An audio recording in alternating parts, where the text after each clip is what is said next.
Goeiemôre aan al ons gemeentelede daar in Kimberley, die kruisgemeente en die ouens wat op die internet kyk. Ek en Suzette is so vir 'n paar dae hier in Indië, 'n stad met die naam Varanasi, en ons het so verhoudinge gebou hier met 'n gemeente wat ons so ondersteun, so klein bietjie ondersteun en bystaan. En ek preek vanmôre daar. Dit is nou hier by ons, as dit daar by julle 9:00 kerktyd is dit by ons 12:30 in die middag.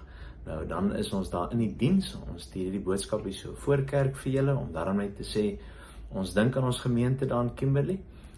Bid asseblief steeds vir ons. Dit is vir ons lekker om hier te wees. Die kos en die ry en al die goed is so klein bietjie uitdaging partykeer, maar dit is wonderlik om hier te wees en hier by die gemeente te wees.